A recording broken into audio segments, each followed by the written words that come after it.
एक गांव में एक आदमी और उसकी पत्नी रहती थी।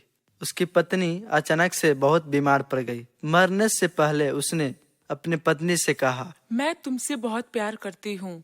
तुम्हें छोड़कर मैं जाना नहीं चाहती। मैं नहीं चाहती कि मेरे मरने के बाद तुम मुझे भुला दो और किसी दूसरी औरत से शादी करो। वादा करो कि मेरे मरने के बाद तुम किसी और से प्रेम नहीं करोगे, वरना मेरी आत्मा तुम्हें चैन से जीने नहीं देगी। उसके जाने के कुछ महीने बाद उस आदमी ने किसी दूसरे औरत की तरफ देखा तक नहीं। एक दिन उसकी मुलाकात एक ऐसी लड़की से हुई जिसे वह चाहने लगा। बात बढ़ते बढ़ते शादी तक आ गई और उसकी शादी हो गई। शादी के कुछ महीने बाद आदमी को लगा कि कोई उससे कुछ कह रहा है। मुड़कर देखा तो उसकी पहली पत्नी की आत्मा थी। आत्मा बोली, तुमने अपना वादा तोड़ा है। अब मैं हर रोज तुम्हें परेशान करने आऊंगी। मैं तुम्हें चैन से जीने नहीं दूंगी। मैं जानती हूँ कि आज तुमने अपनी नई पत्नी से क्या क्या बातें की है। आदमी डर के कांपने लगा। अगले दिन वह शहर से बहुत दूर एक मास्टर के पास गया और सारी बात बता दी। आदमी बोला, ये प्रेत बहुत चालाक है, तभी तो मेरी एक एक बात उसे पता होती है। मास्टर बोले, कोई बात नहीं, मेरे पास इसका भी इलाज है। इस बार जब तुम्हारी पत्नी का भूत आए तो मैं जैसा कहता हूँ ठीक वैसा ही करना। उस रात जब आत्मा वापस आई तो आदमी बोला, तुम इतनी चालाक हो कि मैं तुमसे कुछ भी नहीं छिपा सकता, और जैसा कि तुम चाहती हो मैं अपनी पत्नी को छोड़ने के लिए भी तैयार हूँ, पर उसके लिए तुम्हें एक प्रश्न का उत्तर देना होगा, और अगर तुम उत्तर न दे पाई तो तुम्हें हमेशा हमेशा के लिए मेरा पीछा छोड़ना होगा। पत्नी का भूत बोला, मुझे मंजूर है, पूछो अपना प्रश्न। आदमी ने फौरन जमीन पर पड़े बहुत सारे छोटे छोटे कंकड़ अपनी मुट्ठी में भर लिया और बोला, बताओ मेरी मुट्ठी में कितने कंकर है। उसकी पत्नी के भूत जवाब नहीं दे पाई और ठीक उसी समय भूत गायब हो गई।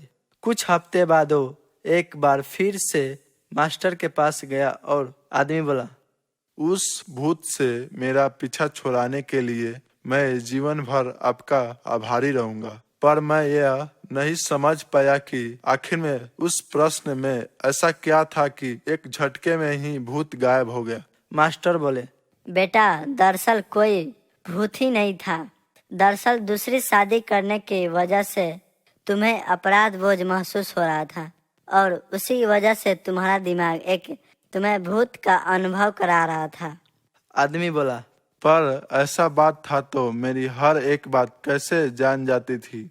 मास्टर मुस्कुराते हुए बोले, वो तुम्हारा बनाया हुआ ही भूत था, इसीलिए जो तुम जानते थे वही वो भी जानता था, और यही कारण था कि मैं तुम्हें कंकड़ वाला प्रश्न पूछने को कहा, क्योंकि मैं जानता था कि इसका उत्तर तुम्हें भी नहीं पता होगा और इसीलिए भूत भी इसका उत्तर नहीं दे पाएगा और तुम्हें तुम्हारे दिमाग के ही उपाय से छुटकारा मिल जाएगा।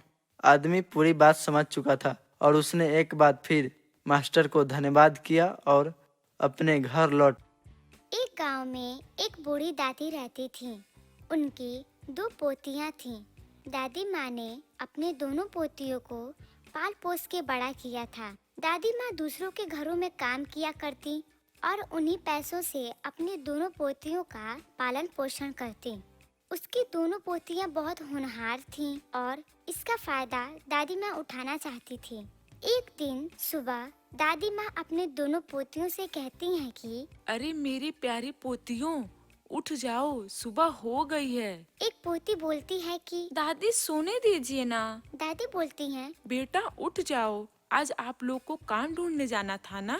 पोती बोलती है, नहीं नहीं दादी जी, आज मन नहीं कर रहा, कल चले जाएंगे, आज बस सोने दीजिए ना। दादी यह सुनकर अपने दोनों पोतियों को डांटे बगैर वहाँ से अपने कमरे में चली जाती हैं। कुछ समय बाद दादी आवाज देते हुए अपने पोतियों से कहती हैं कि बच्चों, मैंने खाना बना दिया है और तुम दोनों उठ जाओगे तो समय से खाना खा लेना। पोती बोलती हैं, ठीक है दादी। दादी माँ अपने मालकिन के घर चली जाती हैं और अपने मालकिन से बात करती हैं। मालकिन बोलती हैं कि अरे आज तुम इतना लेट कैसे हो गई? दादी माँ बोलती हैं, अरे मालकिन जी, आप तो जानती ही हैं कि मेरी 2 प्यारी पोतियां हैं। उनको उठाने में देर हो जाती है। उनके खाने पीने का ध्यान मुझे ही रखना पड़ता है। आज तो वो बिल्कुल भी नहीं उठ रही थीं, इसीलिए मुझे आज आने में देर हो गई। मालकिन बोली। दादी माँ, आप मुझसे बड़ी हैं, इसीलिए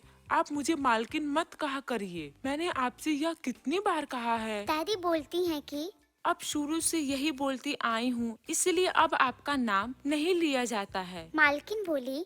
अच्छा, अब मैं चलती हूँ, मुझे बहुत देर हो रही है। आप अपना और मेरे घर का ख्याल रखना। इतना कहकर मालकिन वहाँ से चली जाती है। और दादी माँ घर की सफाई करने लगती हैं। तभी उसे अपने मालकिन का लिपस्टिक दिखाई देता है। वह उसे उठाकर बोलती है कि अरे वाह, यह लिपस्टिक तो कितना सुंदर है। क्यों ना मैं इसे चुरा लूं और अपनी पोतियों को दे दूं। आखिर में वो भी तो लड़कियां हैं, उनका भी मन करता होगा सजने संवरने का। मैं ऐसा करती हूँ कि इसको छुपा लेती हूँ। और वह लिपस्टिक को छुपा लेती है और रसोई घर में चली जाती है। वहाँ कुछ समय खड़े होने के बाद सोचते हुए बोलती है कि नहीं नहीं, मेरी मालकिन को मुझ पे बहुत विश्वास है। उनके इस विश्वास को तोड़ना नहीं चाहती। इतना सोचकर दादी माँ वहाँ से फिर अपने मालकिन के कमरे में चली जाती हैं। उस लिपस्टिक को उसे वहीं पर रख देती हैं। देखते हुए कहती हैं कि जब मालकिन आएंगी तो मैं उनसे मांग लूंगी। और वहाँ से चली जाती है। जब शाम होती है तो मालकिन अपनी एक दोस्त के साथ घर आती हैं। वह दोनों बैठकर बातें करती रहती हैं। तभी वहाँ दादी माँ आ जाती हैं। अपने मालकिन से कहती हैं कि मालकिन, मुझे आपसे एक चीज चाहिए। मालकिन बोलती हैं। हाँ हाँ कहो। दादी माँ बोलती हैं। मालकिन, मुझे आपकी वह लिपस्टिक बहुत अच्छी लगी। अगर आप मुझे मेरी पोतियों के लिए वो लिपस्टिक दे देती तो मुझे बहुत मेहरबानी रहती। मालकिन बोली। अरे कोई बात नहीं, आपको जो चाहिए वो ले लीजिए। तभी वह अपने मालकिन का लिपस्टिक उठा लेती है और वहाँ से चली जाती है। जिसके बाद मालकिन की दोस्त बोलती है, यार, ये कैसी नौकरानी पाल कर रखी है तू? एक नंबर की लालची है। मालकिन बोली। अरे नहीं नहीं, ये बहुत अच्छी हैं। ये तो मेरे पास 10 सालों से काम कर रही हैं और इनकी नियत मेरे घर को लेकर कभी भी खराब नहीं हुई है। सहेली बोली। अरे वाह, तब तो ये बड़ी ईमानदार हैं। तो फिर ये बूढ़े होने के बाद भी काम क्यों कर रही हैं?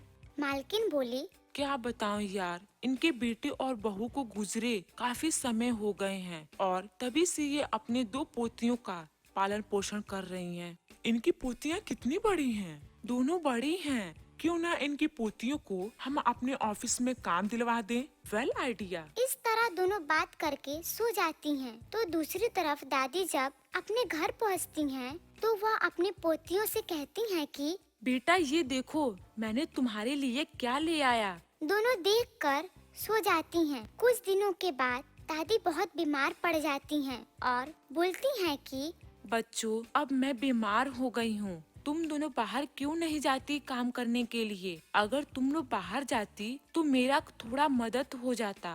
बड़ी पोती बोलती है, दादी, हमें नौकरी कौन देगा? और अभी तो हमारी पूरी पढ़ाई भी नहीं हुई है।